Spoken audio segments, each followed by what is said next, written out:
नमस्कार friends, welcome to export import make in India campaign. और आज का जो हमारा टॉपिक है pricing and revenue management for the multiple customer.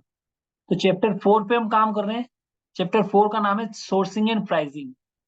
तो यहाँ पे हम कंप्लीट कर रहे हैं full supply chain management course, जिसमें चैप्टर 4 पढ़ रहे हैं और इसका जो टॉपिक है pricing and revenue management for the multiple customer. Okay, so यहाँ पे समझने की चीज है कि प्राइसिंग क्या होता है। प्राइसिंग का मतलब ये होता है कि you need to decide the price of your product.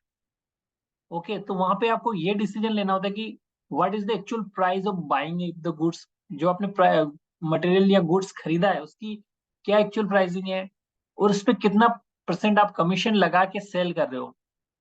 This is the pricing. Okay, so in international business pricing के कई सारे फैक्टर होते हैं, जिसमें कुछ फिक्स्ड होते हैं और कुछ वेरिएबल कॉस्ट होते हैं।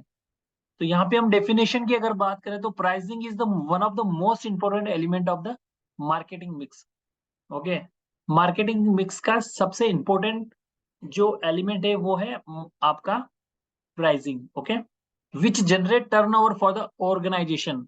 ठीक है, तो यहाँ पे प्राइसिंग के ऊपर ही ऑर्गेनाइजेशन का टर्नओवर डिपेंड करेगा। जैसे आपकी प्राइसिंग है वो क्या है, आपकी सेलिंग प्राइसिंग क्या है, कितना आपका कमीशन है, that things decide your turnover of the your organisation.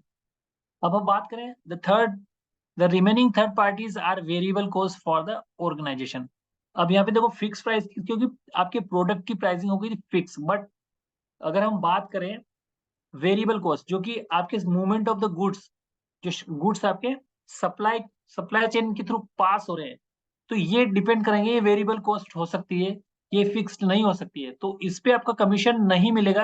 आपका जो टर्नओवर डिपेंड करेगा वो प्राइसिंग पे डिपेंड करेगा, क्योंकि थर्ड पार्टी सर्विसेज क्या हमें किसी और से लेनी होती है, उस सर्विस के रिस्पेक्ट में हमें उसे पे करना होता है प्राइस। ओके, तो यहाँ पे चीज समझने की है कि जो प्राइसिंग है वो मोस्ट इंपोर्टेंट फैक्टर है, क्योंकि उसी पे आपका कंपनी का टर्नओवर डिपेंड करता है।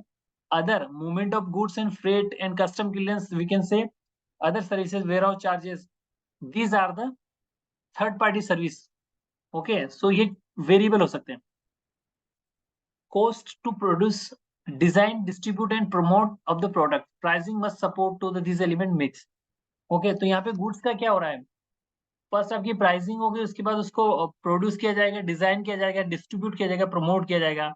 तो there are the 4 P, the part of the pricing and the system of the pricing.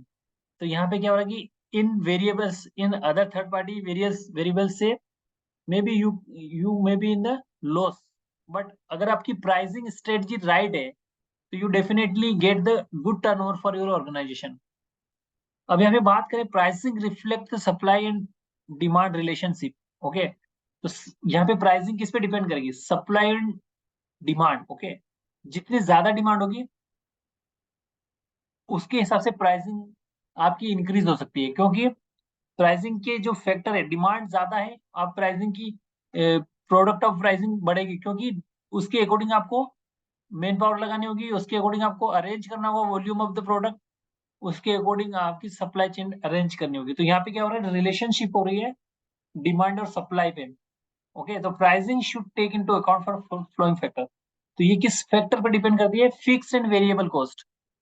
First आपका fix pricing which is the you need to decide for the first time. Okay, और occasionally 3 quarterly और 6 monthly like that. तो यहाँ पे fix कर लो। Then variable cost क्या होगी, आपकी सप्लाई की चार्जेस।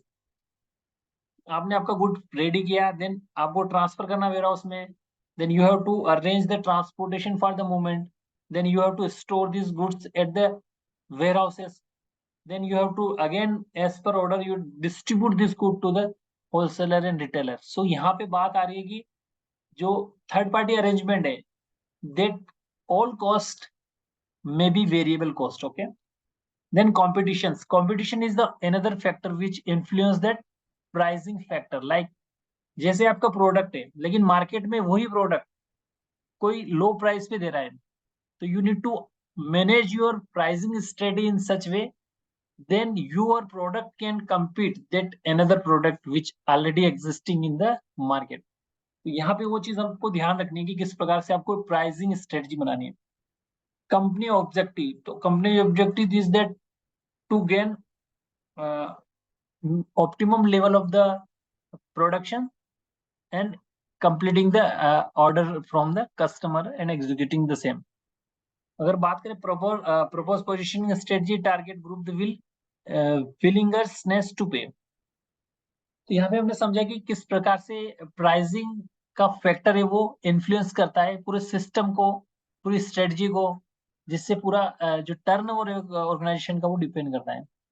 अब हम बात करें यहाँ पे management for the multiple customer, तो यहाँ पे प्राइसिंग का फैक्टर समझने के लिए हमें ये चीज को समझना होगा कि किस प्रकार से हमें ये प्राइसिंग मल्टीपल कस्टमर के लिए मैनेज करनी है। ओके, जस्ट लाइक ये रेवेन्यू जो आपका जनरेट होगा वो किस प्रकार से होगा। आपने एक प्रोडक्ट बनाया, मैन्युफैक्चर किया और आपको सप्लाई करनी है, जैसे गुड़गांव में आपकी फैक्ट्री है और सप्लाई करनी है आपको नियरेस्ट स्टेट यूपी में, तो यहाँ पे क्या हो रहा है कि जो प्राइसिंग होगी आपके इस यूपी के कस्टमर के लिए, वो प्राइसिंग का जो स्ट्रेटजी होगी वो डिफरेंट होगी। अगर हम बात करें यही प्रोडक्ट आपको यूपी से बिहार तक ले जाना है, बिहार से उड़ीसा तक ले जाना है, तो then the pricing factor will influence by the third parties expenses, क्योंकि यहाँ पे सप्लाई चेन अरेंजमेंट करनी होगी जो कि वेरिएबल कॉस्ट है। ओके, तो यहाँ पे हम देख सकते हैं कि revenue management for the multiple customer, कैसे आपको स्ट्रेटजी बनानी है, क्या चार्जेस आपको लगाने हैं। ओके, तो यहाँ पे revenue management encompasses a wide range of opportunity to increase revenue.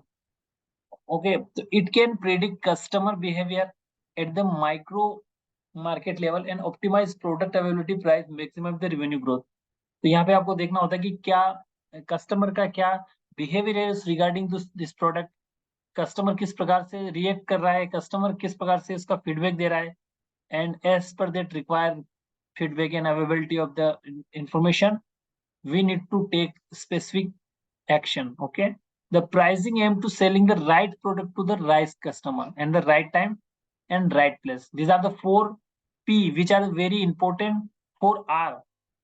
Okay, so यहाँ पे 4R की बात की जा रही है कि जो इसका मेन प्राइमरी फैक्टर क्या होता है, management and multiple customer revenue management का बहुत ज्यादा इसको फोकस किया जाता है कि primary aim to selling right product, product जो है आपको राइट होना चाहिए, जो डिजायर कस्टमर की है उसके अकॉर्डिंग ही होना चाहिए, otherwise it will not work.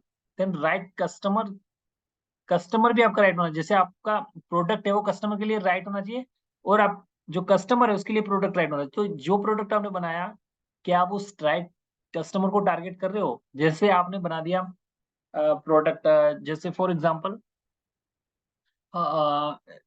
कोई राइस है, राइस हमने हमारा प्रोडक्ट है फॉर एग्जांपल, और हम राइस ऐसे लोकेशन पे टारगेट कर रहे हैं जहाँ पे लोग राइस को पसंद नहीं करते हैं। तो यहाँ पे क्या हो रहा है कि this is a not right customer, so you have to check out whether which is the right customer for that selling the rice. Okay, so यहाँ पे राइट कस्टमर आपको डिसाइड करना है and the right time.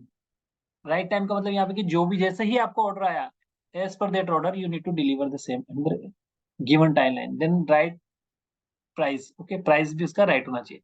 So these are the essence and important factor, or we can say primary aim for the selling the product.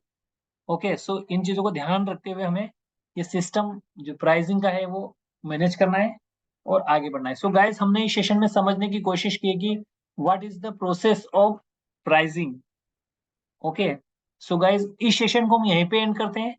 Next session के लिए आप हमारे channel को सब्सक्राइब कर सकते हैं, आपको कई सारी वीडियो आपको प्लेलिस्ट में मिलेगी जो आप देख सकते हो। Thanks for watching the session, have a nice day.